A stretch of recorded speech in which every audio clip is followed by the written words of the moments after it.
नमस्कार फ्रेंड।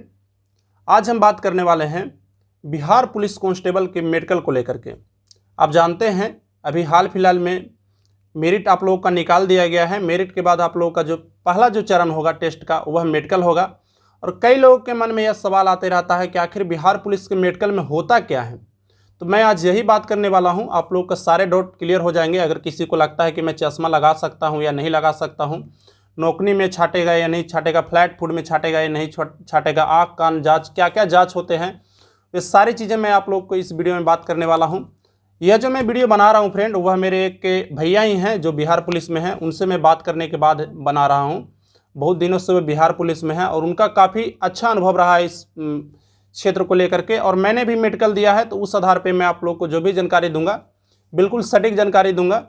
और साथ में मैं आप लोगों से बताना चाहूँगा कि मैं इस वीडियो के लास्ट में मैं सारे चीज़ों को आप लोग को एक्सप्लेन कर दूंगा कि कौन कौन से चीज़ें आप लोग के टेस्ट की जाएगी और किस प्रकार से टेस्ट की जाएगी। और उसके बाद मैं आप लोग को बताऊंगा कि आपको क्या करना है ताकि आप मेडिकल में बिल्कुल अनफिट नहीं होंगे। कोई भी स्टूडेंट अनफिट नहीं होगा। सिर्फ आप लोग को एक जुगाड़ लगाना है और उस जुगाड़ के बाद आप लोग को कहीं पर कोई दिक्कत नहीं आने वाला है। चाहे वह बिहार पुलिस का मेडिकल हो, रेलवे का मेडिकल हो, हर एक मेडिकल में यह जुगाड़ काम करता है। तो बस अब वीडियो में बने रहिए शुरू से लेकर के लास्ट तक। तो सबसे पहले मैं अगर मेडिकल की बात करूं तो आपकी मेडिकल कहाँ होगी, तो आपके मेरिट लिस्ट में आपके ज़िले का नाम दिया हुआ होगा। उस ज़िले में जो आपका सदर हॉस्पिटल होगा वहीं पर आपका मेडिकल लिया जाएगा। मेडिकल लेने के लिए जो आपके अधिकारी आएंगे वह आईपीएस रैंक के अधिकारी रहेंगे, जैसे आपके एसपी हो सकते हैं, या वह अभी कोरोना काल है तो हो सकता है कि वह अपने छोटे अधिकारी को ही भेज दें, जैसे डीएसपी हो गए या उनके अधीनस्थ जो अधिकारी हैं जो उन सारे व्यवस्था को देखेंगे। तो सदर हॉस्पिटल में आप लोगों का मेडिकल लिया जाएगा। मेडिकल ले जाने के लिए आपको वो जो चीज़ें हैं मेडिकल लेने की वह एक जगह फिक्स रहेगी। एक जगह मान लेकर चलिए कि वहाँ पर आप लोग को सिर्फ और सिर्फ आप ही लोग का देखा जाएगा। तो सबसे पहले आप जाइएगा तो सबसे पहले यह वेरिफिकेशन किया जाएगा कि आप वही व्यक्ति हैं या नहीं हैं। तो इसके लिए आपको चेस्ट मेजरमेंट ये सारी चीज़ें की जाएगी। वहाँ पर आपका नाम मिलाया जाएगा कि हाँ आप वही व्यक्ति हैं या नहीं हैं। तो ये वेरिफिकेशन कंप्लीट होने के बाद आप लोग का मेडिकल का प्रक्रिया शुरू हो जाता है। तो मेडिकल में जो चीज़ें मुख्य रूप से जांच होती है वह चीज़ जांच होती है, बीपी टेस्ट किया जाएगा। आप लोग का बीपी कितना रहता है। बीपी जो सामान्य बीपी होता है वह 120/80 का होना चाहिए। लेकिन कई बार ऐसा होता है कि लोग तनाव ले लेते हैं, तनाव के कारण उनका बीपी थोड़ा बढ़ जाता है उस समय घबराने के कारण। तो आप लोग को तनाव नहीं लेना है। अगर आपका थोड़ा बीपी ऊपर नीचे भी होता है तो वो आपको मैनेज कर लेंगे। बीपी में आपको नहीं छाटा जाएगा, क्योंकि आपकी जो मेरिट लगाई गई है वह सीट के अनुसार बिल्कुल परफेक्ट लगाई गई है। वो उनका किसी भी प्रकार से यह उद्देश्य नहीं रहता है फ्रेंड कि आप लोग को बाहर कर दें वो। तो इसके लिए आप लोग को कोई घबराने की ज़रूरत नहीं है। बीपी टेस्ट में लगभग हर एक लोग पास हो जाते हैं। किन्हीं का अगर बीपी नॉर्मल नहीं भी आता है तो वह समय देते हैं कि हाँ जाइए आप आधा घंटा रिलैक्स कीजिए, पानी उनी पी कर आइए, उसके बाद आप बीपी चेक कराइएगा। थोड़ा बहुत ऊपर नीचे रहता है तो वो 19-20 करके मैनेज कर लेते हैं। अगर मान लीजिए किसी का थोड़ा 10 पॉइंट ज़्यादा भी आ रहा है तो वो मैनेज कर कम लिख करके उसको पास कर देंगे। उसके बाद आपका यूरिन टेस्ट होता है। यूरिन टेस्ट में आप लोग का शुगर टेस्ट किया जाता है, आप लोग का एड्स जाँच किया जाता है, आप लोग को और भी कुछ टेस्ट किए जाते हैं, जैसे आप लोग का ब्लड टेस्ट किया जाएगा। ब्लड टेस्ट में भी इन्हीं सारी चीज़ों का जांच किया जाएगा। तो जनरली इसमें किसी प्रकार का कोई प्रॉब्लम नहीं होता है। और उसके बाद जो है वह है मुख्य रूप से अगर मैं बात करूं तो आई टेस्ट। आई टेस्ट को लेकर के कई छात्रों में यह रहती है कि मैं चश्मा लगाता हूं तो मेरा आँख है जो थोड़ा बहुत धुंधला दिखता है। तो ये सारी समस्याएं हैं। हालांकि जो आपकी आँख चाहिए वह आपको वहाँ पर चश्मा नहीं लगाने दिया जाएगा, चश्मा आपको वहाँ पर अलाउ नहीं किया जाता है। लेकिन फिर भी जो चश्मा लगाते हैं वह भी पास हो जाएंगे।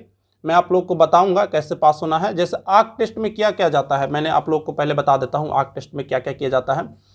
जैसे आप लोग कहीं पर गए होंगे चश्मा की किसी दुकान पे या कहीं मेडिकल में आप गए होंगे तो आप देखे होंगे, जैसे मैं अभी साइड वीडियो में लगा दे रहा हूँ, ABCD ऐसे करके आई करके छोटे छोटे अक्षर और बड़े बड़े अक्षर का एक क्रम रहता है। वो आपसे 20 मीटर की दूरी पर रखा हुआ रहता है और उनमें आपको बताना रहता है कि इसमें क्या लिखा हुआ है क्या नहीं लिखा हुआ है। पहले वह आपसे नीचे वाले अक्षर को पूछेंगे जो सबसे छोटा अक्षर होगा। सबसे अगर आप छोटे अक्षर को आप पढ़ देते हैं तो आपको माना जाएगा कि आँख आपका है वह 6/6 है। अगर आप उससे बड़े अक्षर को पढ़ते हैं तो ये 6/9 ऐसे कर करके जितने आप बड़े बड़े अक्षर को पढ़ते जाएंगे उसी प्रकार से आपका मतलब अगर आप छोटे अक्षर को ना पढ़ कर बड़े अक्षर को पढ़ रहे हैं तो आपका आँख का जो क्वालिटी है उसको वह 6/9 कर देंगे, 6/12, 6 ऐसे कर करके वो डिसाइड करते हैं। तो यहाँ पर हो गया। तो कई लोग ऐसा होता है कि बिना चश्मे के वह देख ही नहीं सकते हैं, बार बार वो इस चीज़ को बिना चश्मा के कुछ पढ़ नहीं पाते हैं, उनको कुछ अस्पष्ट दिखता है, तो उनका भी हो जाता है। बस आपको वो चीज़ फॉलो करना पड़ेगा जो मैं बताऊंगा वीडियो के लास्ट में। तो यहाँ पर हो गया आँख टेस्ट। आँख टेस्ट में एक चीज़ और टेस्ट किया जाता है, कलर ब्लाइंडनेस। यानी कि इसमें क्या होता है कि जो लाल कलर होता है वह फ्रेंड हरा दिखता है और हरा कलर आप लोगों का लाल दिखता है। तो इसमें जिस प्रकार से मेरा टेस्ट हुआ था फ्रेंड, उसमें एक बुक रहती है, पतली सी बुक रहती है, जिसमें अगर मैं मान कर चलूँ तो 20 से 30 ऐसे फिगर रहते हैं, जिसमें गुप्त रूप से छोटे छोटे कलर को मिक्स करके मैं हर एक चीज़ का फ़ोटो अपने वीडियो के साइड में लगाता चलूँगा।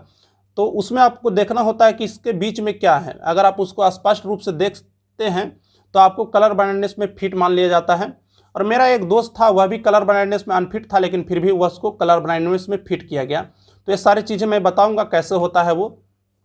तो आप इसके लेकर के गूगल पर भी सर्च करके आप देख सकते हैं। कलर ब्लाइंडनेस जैसे आप लिखिएगा आपके सामने ढेर सा आ जाएगा, उससे भी आप अपना कलर ब्लाइंडनेस टेस्ट कर सकते हैं।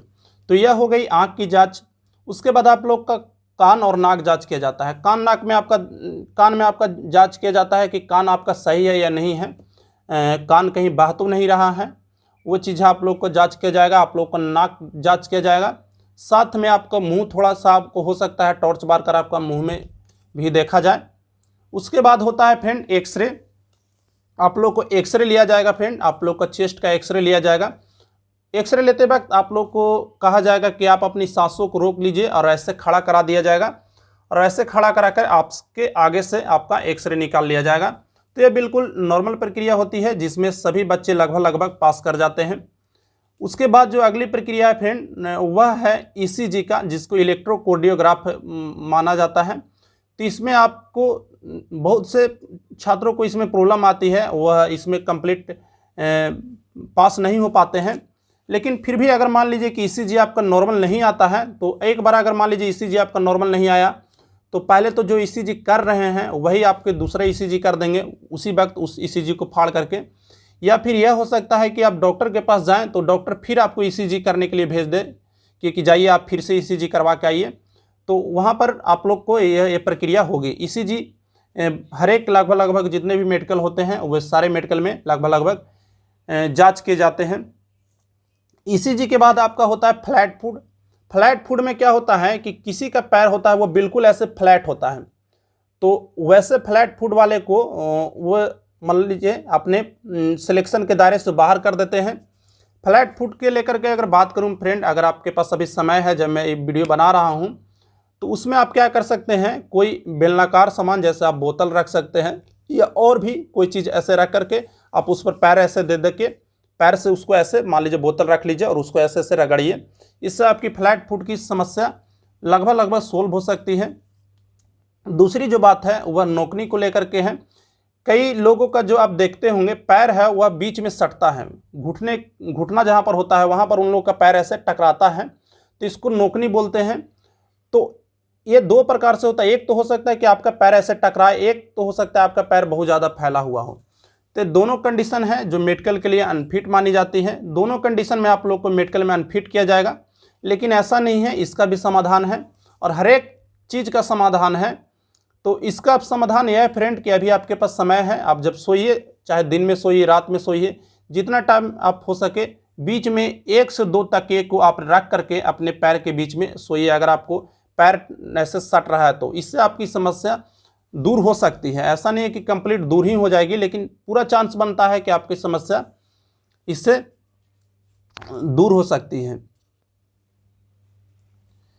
ये सारे टेस्ट होने के बाद एक जो टेस्ट किया जाता है वह यह टेस्ट किया जाता है, और वह टेस्ट है जो केवल और केवल महिलाओं का ही किया जाता है।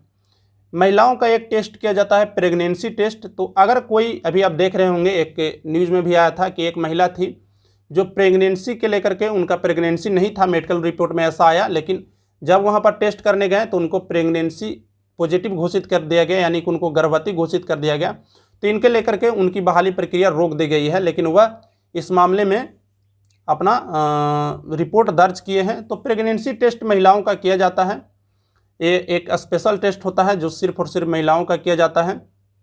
उसके बाद जो टेस्ट आता है वह आता है आपके हाइड्रोसील को लेकर के, यानी कि आपके गुप्तांग को देखा जाएगा। तो कई जगह पर ऐसा होता है, जब मेरा ही मेडिकल हुआ था तो मेरा जो होता है पैंट मतलब जो होता है समझ रहे हैं, उसको उतार करके चेक करने की बात नहीं की गई थी, ऊपर से ही देख करके वो लोग कंप्लीट कर दिए थे। कई जगह पर हो सकता है कि आपको देखा भी जाए, आपको आगे झुकने के लिए बोल दिया जाएगा और वह पीछे से चेक करेंगे आपको खांसने के लिए। तो ये सारी चीज़ें हैं जो वहाँ पर चेक की जाती है, और हो सकता है कि वह उन पर निर्भर करता है जहाँ पर आप यह टेस्ट करवाने जाएं कि वह कैसे इस प्रक्रिया को देख रहे हैं। हालांकि मुझे नहीं लगता है कि इस कोरोना काल में आप लोग का मतलब कपड़े उतार करके आप लोग को टेस्ट देना पड़ेगा। तो जिनका मान लीजिए कि बहुत ज़्यादा साइज में बड़ा हो जाता है तो उनका ऊपर से ही पता चल जाता है, तो उनको थोड़ा सा प्रॉब्लम होता है, उनको वह रीमेडिकल करके ऑपरेशन करा कर आने के लिए बोलते हैं। लेकिन मान लीजिए सडनली आपको जाना पड़ गया, आप चाह रहे हैं फिट होना है, तो इस कंडीशन में आप क्या कर सकते हैं। तो मैंने आप लोग को सारे टेस्ट लगभग बता दिए। और भी कोई डाउट होगा तो कमेंट में ज़रूर पूछिएगा। अब मैं आप लोग को बताता हूँ कि आपको अगर कोई भी प्रॉब्लम हो तो फिट कैसे होना है। जैसे कि मैं आप लोग को बता रहा हूँ कि मेरे ही एक दोस्त थे रेलवे में, उनका कलर ब्लाइंडनेस था, और कलर ब्लाइंडनेस के कारण उनको रेलवे था जो उस पोस्ट के लिए अनफिट कर रहा था। तो उन्होंने सिर्फ और सिर्फ यही किया, जो मेडिकल के अधिकारी थे उनको खुश कर दिया। खुश भी आपको ज़्यादा से नहीं करना है। अब आपका जॉब लगने वाला है, ऐसा कहना तो ये सब चीज़ें बुरी लगती हैं, क्योंकि यह कहा जाए तो हमारे जो समाज है उनके लिए बुरा है। लेकिन आपको कुछ न कुछ अपने साथ पैसे लेकर के जाना है। बैग में आप कुछ पैसा रख लीजिएगा, 5,000 10,000 ये पैसे आप रख लीजिएगा, ताकि आपको कहीं पर भी कोई समस्या अगर लगे तो आप डायरेक्टली उनसे मत कांटेक्ट कीजिए। आपको समझ में आ जाएगा कि हमें कब कांटेक्ट करना है। आप अपने बुद्धि विवेक के अनुसार, उनके कुछ अगर चमचे रहते हैं तो उनसे आप बात कीजिए, वो आपको वहाँ पर बिल्कुल सस्ते रेट में आपको दलाल से अभी को मतलब ऐसा होता है कि आपके और डॉक्टर के बीच में वहाँ पर डायरेक्ट लिंकअप हो जाता है।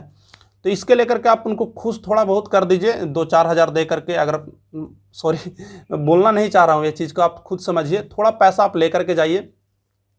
और क्योंकि अब आपका जॉब लगने वाला है, आपका जॉब लगने वाला है फ्रेंड, और सिर्फ आपकी थोड़ी सी अगर आप अक्लमंदी दिखाएंगे, क्योंकि ऐसा होता है कि अगर मान लीजिए कि मेरा हुआ दोस्त कुछ पैसे को लेकर के नहीं जाता तो आज वह रेलवे में नहीं होता। उनका 3 से 4 हज़ार रुपया लगा था, कलर ब्लाइंडनेस से उनका प्रॉब्लम था। तो ये चीज़ें होती है। और अगर मैं बात करूं तो मैं भी पैसे लेकर गया था, 10,000 रुपया मैं भी लेकर गया था। हालांकि इसके लेकर के मुझे कोई दिक्कत नहीं आई। और मैं बात करना चाहूँगा एयरफोर्स को लेकर के। एयरफोर्स में भी मेरा दोस्त को ECG में प्रॉब्लम हुआ था, तो वह 5,000 रुपये में उनका ECG सही हो गया था। आप समझ रहे हैं, 5,000 रुपये वो दिए और उनका ECG कंप्लीट। तो ये सारी चीज़ें हैं फ्रेंड, इस पर आप थोड़ा ध्यान दीजिएगा। कोई भी समस्या हो कमेंट कर पूछिए। और ऐसा मैं आप लोग को गारंटी कर रहा हूँ, जिनका थोड़ा बहुत अगर लग रहा है कि मुझे इस चीज़ में प्रॉब्लम है, तो उनको बिल्कुल मेडिकल से बाहर नहीं किया जाएगा। बेवजह आपको किसी को कुछ देना भी नहीं है। ऐसा नहीं आपको हड़काएंगे, लेकिन ऐसा नहीं कि आपको इजीली रूप से वो छाड़ देंगे, क्योंकि उनकी जो सीटों की संख्या है वो लगभग उतनी ही है जितनी आपकी मेरिट निकाली गई है। तो ज़्यादा आपको परेशान होने की ज़रूरत नहीं है, ज़्यादा आपको डरने की ज़रूरत नहीं है।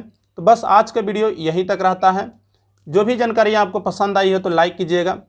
आप हमारे साथ जुड़ सकते हैं इसी प्रकार के जेन्युइन जानकारी के लिए। और एक सुंदर सा नीचे आप कमेंट कर दीजिएगा अगर आपको वीडियो अच्छी लगी हो। तो कोई डाउट होगा तो भी आप कमेंट कर पूछ सकते हैं। चैनल को सब्सक्राइब करना मत भूलिएगा, ताकि मुझे भी थोड़ा मोटिव मिले कि जो मैं चीज़ें बता रहा हूँ वह आप लोग को पसंद आ रही है। बस इसके लिए, पैसा तो मुझे जॉब से आ जाता है, बस इसके लिए आप चैनल को सब्सक्राइब करके आप हमारे साथ जुड़ सकते हैं। टेक केयर, धन्यवाद।